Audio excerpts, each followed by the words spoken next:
Hello दोस्तों, dictation start होगी 3 second बाद। स्टार्ट।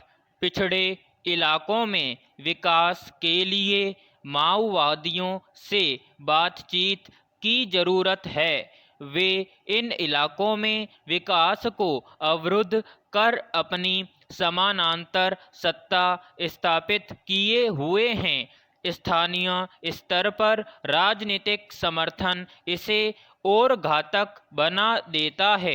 आदिवासी युवाओं के पिछड़ेपन के कारण उनके दिग्भ्रमित होने और हिंसा का रास्ता अपनाने की आशंका बढ़ जाती है।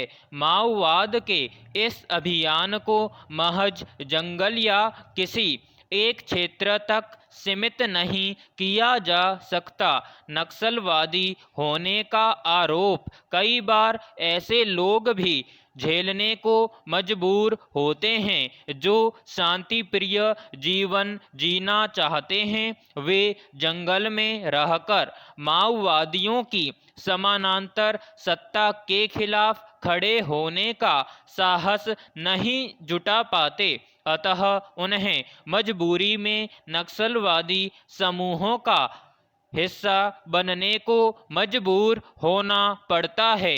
ऐसे लोगों को नक्सलवादियों के चंगुल से मुक्त करवाने की नीतियां प्रभावी नहीं हो सकी हैं। आदिवासी इलाकों में गरीबी और रोजगार का बड़ा संकट रहा है। यह स्थिति माओवादी शक्तियों को मजबूत करने के लिए मददगार साबित हुई है। पैराग्राफ। माओवाद से निपटने की नीतियों में आमतौर पर सुरक्षात्मक कदमों पर ध्यान केंद्रित किया जाता है। नक्सली समूहों में स्थानीय लोग शामिल होते हैं, इसलिए इसके लिए सैन्य विकल्प को ज़्यादा तरजीह देना समस्या को बढ़ाता रहा है। केंद्रीय रिजर्व पुलिस बल इन कार्रवाइयों में अग्रणी भूमिका में होती है। स्थानीय परिस्थितियों, भाषा, रीति रिवाज और नक्सलियों की पहचान न कर पाने की कमियां न केवल आंतरिक संघर्ष को बढ़ा रही हैं, बल्कि इससे लगातार बड़ी संख्या में सुरक्षा बल भी हताहत हो रहे हैं। छत्तीसगढ़ में हाल के नक्सल विरोधी अभियान में कई ऐसी रणनीतिक खामियां सामने आई हैं जिसकी कीमत कई जवानों को अपनी जान देकर चुकानी पड़ी। पैराग्राफ। दरअसल केंद्र और राज्य में अलग अलग राजनीतिक दलों की सरकारें होने का असर नक्सलवाद से निपटने की रणनीति और तौर तरीकों को प्रभावित करता है। छत्तीसगढ़ के माओवादी मांग करते रहे हैं कि बस्तर से सुरक्षा बलों के शिविर हटाए जाएं और माओवादी नेताओं को रिहा कर दिया जाए। राज्य सरकार कहती है कि माओवादी पहले हथियार छोड़ें, तभी बातचीत होगी। राज्य सरकारों को इस संबंध में दोहरी रणनीति पर काम करने की जरूरत है। बातचीत के विकल्प खोलने से नक्सलियों की पहचान करने में सुगमता हो सकती है। वास्तव में नक्सलवाद से निपटने के लिए स्थानीय पुलिस, स्थानीय शासन, स्थानीय लोग, स्थानीय परिवेश और स्थानीय राजनीति में समन्वय स्थापित करने और स्थानीय व्यवस्थाओं को बेहतर करने की ज़्यादा ज़रूरत है। पैराग्राफ। चुनाव यानी गणतंत्र में एक जनप्रतिनिधि निर्वाचित करने की संवैधानिक प्रक्रिया। देश की आम जनता मतदान करती है। अपनी समस्याओं को चुने गए जनप्रतिनिधि के द्वारा सरकार को दृष्टि में डालने में सहायता करने के लिए, ताकि किसी एक विशेष निर्वाचन क्षेत्र में आने वाले दिनों में सरकार से मदद मिल सके। और इस इलाके के लोग देश के विकास में एक कदम आगे बढ़ा सकें। लेकिन कई लोग आजकल वोट देने से इनकार करते हुए या उदासीन दिख रहे हैं, जो एक बहुत बुरी बात है। मतदान करने से देश की विचार प्रक्रिया को एक स्वस्थ और उन्नति की यात्रा में आगे ले जाने जैसा ही होता है। इसीलिए हम सभी लोगों को भारतवर्ष का नागरिक होने के नाते दिल खोलकर अपने विचार को आगे रखकर मतदान करना चाहिए, क्योंकि यह हमारा एक संवैधानिक अधिकार है और इसका पालन करना हमारा दायित्व है। पैराग्राफ। कुछ माह के अंतराल के बाद राजनीति और मीडिया के गलियारे से कोरोना का जिन फिर निकल आया है। बिहार और झारखंड में स्कूल कॉलेजों को एक बार फिर से बंद कर दिया गया है, तो दूसरी तरफ जनता में फिर से पूर्णबंदी का खौफ दिख रहा है। एक तरफ देश के 5 राज्यों में चुनाव हो रहे हैं, लाखों की भीड़ जुट रही है, लेकिन उन राज्यों में कोरोना की चर्चा नहीं हो रही है।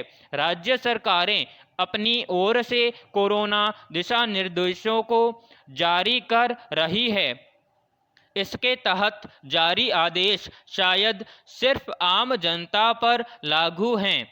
ये आदेश शायद अफसरों की मदद से नेताओं के लिए जुटाई गई भीड़ पर और नेताओं पर लागू नहीं होती हैं। स्कूल कॉलेजों के खुला रहने से कोरोना फैलने की बात कही जा रही है, लेकिन नेताओं की राजनीतिक रैलियों में आ रही लाखों की भीड़ से कोरोना नहीं फैलता है। यह किस तरह की बातें चल रही हैं? दरअसल कमी जनता में भी है, जो महज भीड़ बनने से इनकार नहीं कर रही है। बिना खुद की बुद्धि विवेक लगाए नेताओं और अफसरों के गुलाम की तरह व्यवहार कर रही है।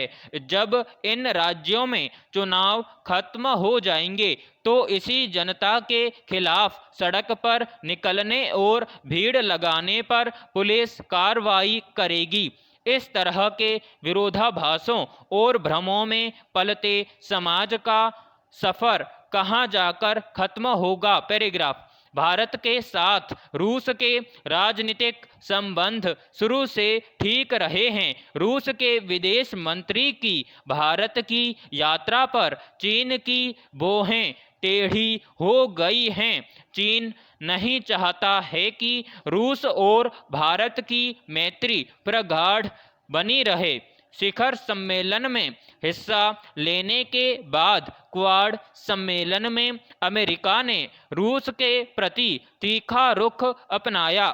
चीन का नाम लिए बिना अमेरिका ने बहुत कुछ कह दिया। क्वाड सम्मेलन के बाद रूस के तेवर थोड़े ढीले पड़े हैं। अब वहाँ के विदेश मंत्री की भारत की यात्रा से रिश्ते मजबूत होंगे। यूं भी भारत का रूस के साथ सामरिक संबंध पुराना और गहरा है। 2020 में भारत ने रूस से समझौता किया था। एक सवाल यह उठाया जा रहा है कि रूस के विदेश मंत्री किस कारण भारत की यात्रा पर हैं।